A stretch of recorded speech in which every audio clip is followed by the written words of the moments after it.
Hello folks, Tyler Edlin here, illustrator and instructor. Now I'm going to be doing today's painting with the XP Pen Deco Pro Medium. If you're just interested in the time lapse, kindly jump to a minute 40 into the video. So the product was of course provided by XP Pen. So I'm going to be using this one today in my lap. I have a lack of desk space and I'm going to go old school, kind of how I used to work a couple years back, and I just kind of put the tablet in my lap. Now there's some pros and cons with that. The pros is that it kind of naturally feels like a gamepad for me, and I'm just kind of going about a business as usual with it. The problem is if I do need to reach the corner of the screen, and I predict this would be a problem if I'm using this on a desktop. Like if I try to hit those little Photoshop buttons for the layers and stuff at the very corner, that is very inconvenient for me to hit. I do like when these tablets do have a little bit of leeway space on the borders and edges. I know a lot of people probably wouldn't like that because it just makes it larger, takes up more room, but I do like that aspect. Now this particular tablet, the medium one, is 11 by 6 inches. And so it's a pretty adequate size. I do like it. I've painted on a tablet like this for years. But yeah, I'm going to be working on this seascape. You can see that going in the background.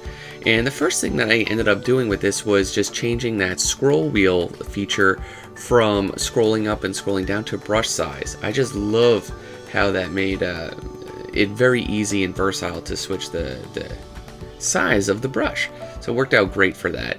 I don't think I'd ever use it for anything else. I tend to not use a lot of those extra little features like that.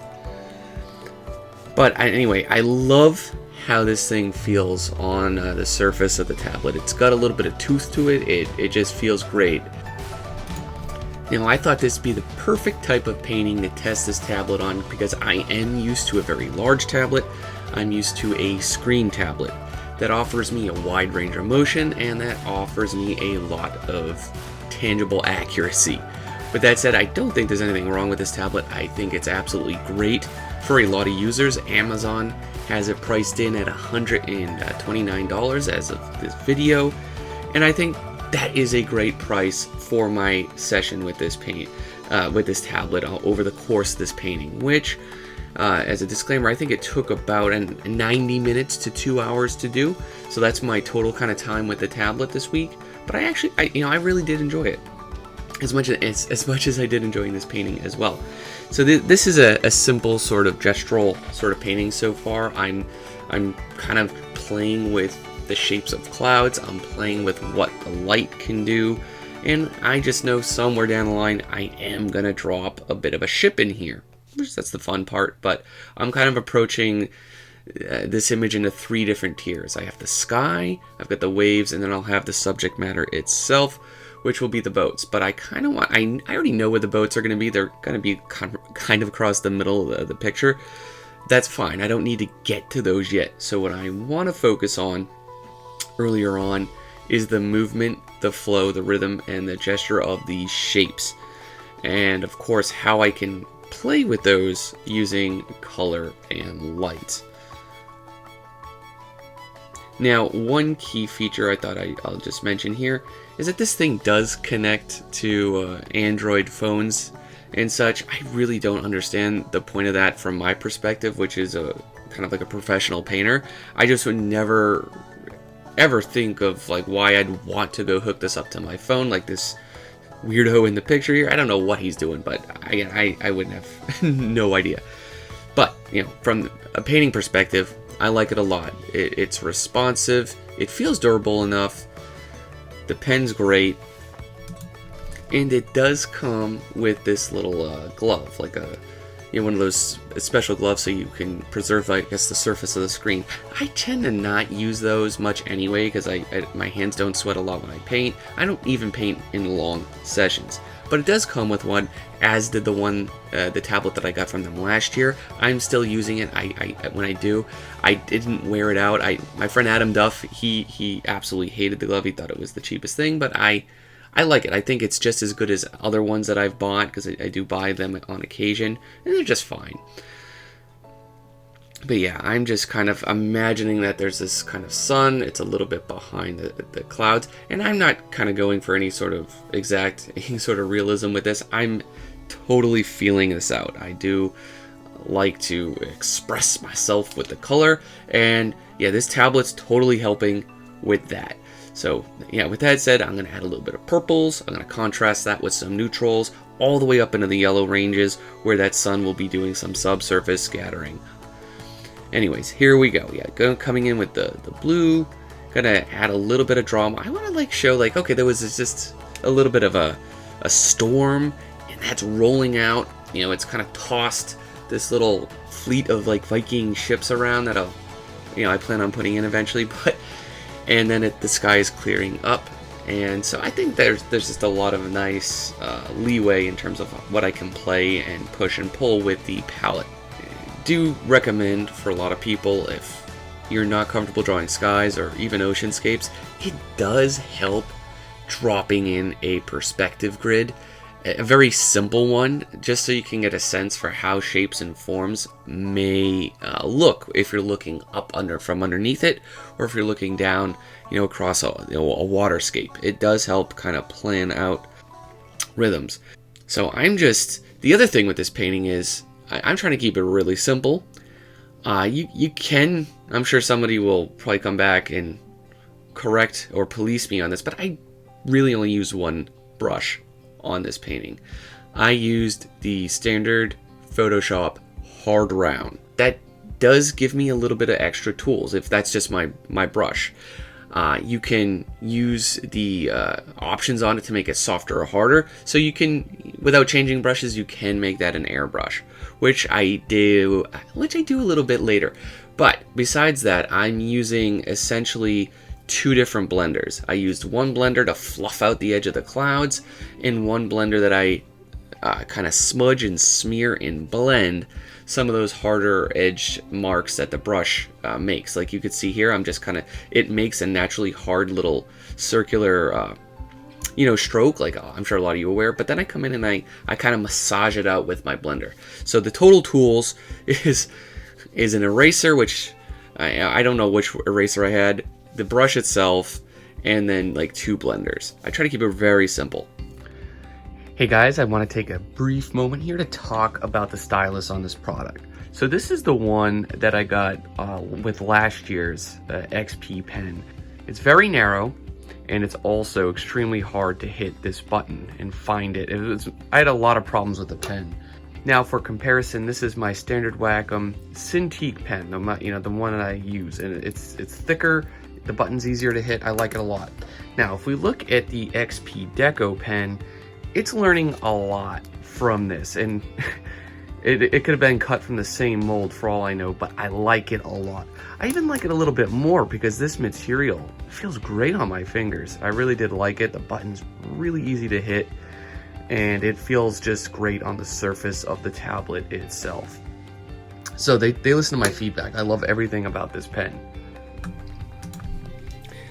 So now I adjusted the edges of the brush to get a little bit softer, so I can basically glaze a little bit more light into the back of the clouds.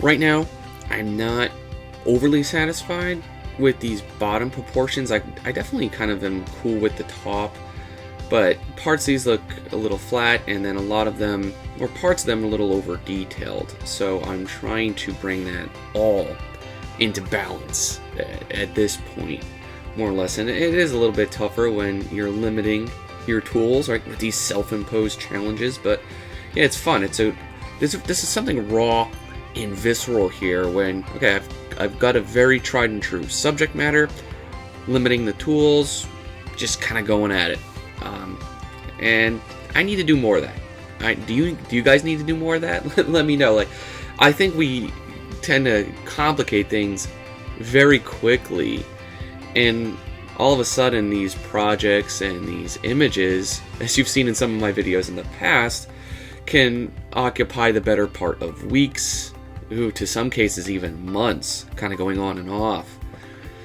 So given that this is probably like a 90-minute to 2-hour image, I love these, and part of going, forward into 2020 in the next decade, I want to be able to shut off the pressure, shut off the weight of doing some long form images, and try to integrate, honestly, doing something like this at least once a week. I know there's people out there, superstars, can really budget it into their schedule to do one of these essentially a day. I see it every day on Facebook, after all, and every day I see this, I'm like, ugh, I gotta kind of up gear myself here and put a little more effort or balance my schedule. So, I mean, I can't make excuses for myself any longer. Do you guys make excuses for yourself? There's no reason I can't find and set aside 2 hours a week to do something that has a low commitment and that I can just kind of express and practice my creativity. My excuses up to this point for myself, under the umbrella that I don't have the time, is, I've got to take care of my kid, or my wife is, being pregnant and being sick, or I want to play these video games, or we're doing too much work around the house, or I have to exercise too much.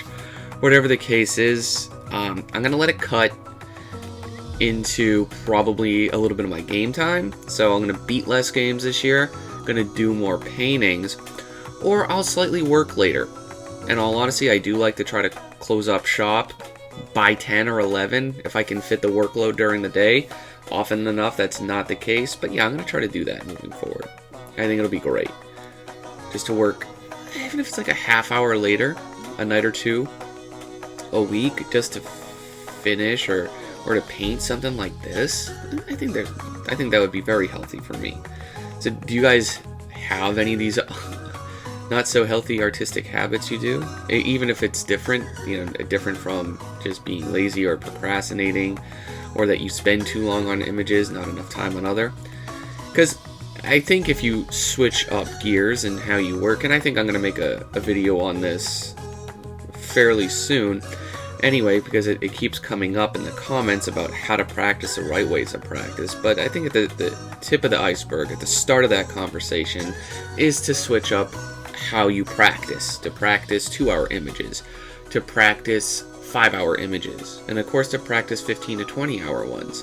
That's what you do in, the ateliers, the old discipline traditional way of learning art and painting. Look at the figure drawing. You do 30-second poses, you do 2-minute poses, you do 10-minute poses, you do 2-hour poses. Because there's different things you learn at different intervals based off the different times. And there's a lot of value in that at the end of the day. So that's what I'm going to be doing. I do enough of the 5 or 6-hour images, so I'm going to crunch that down, do some of these short ones. And it's already fairly easy for me to fall into the 12-hour ones. I do like those quite a bit. That's my sweet spot. And occasionally, of course, we do the longer ones. Those usually require a bit more design, or I push a little bit more detail. But part of the challenge for me is just trying to say what I need to say in as few brushstrokes as possible. And when I upload more or less like the real-time version of this to my site later, for next month, for those of you that'll see, enjoying the Brush Sauce Plus, it's going to I'm really calculating out a lot of these brush strokes. This, even though I'm trying to keep it under 2 hours, I'm not focusing so much on that. I'm just kind of calculating these brush strokes, these brush marks. I'm trying to keep them in flow and rhythm with the water. The water itself is always moving. It's always in motion. And painting it, painting these brush strokes to go with that flow is so important. And yeah, that's kind of just the start of this. So I'm going to wrap things up now. I'm going to talk a little bit more about the product in the unboxing here, but thanks for watching.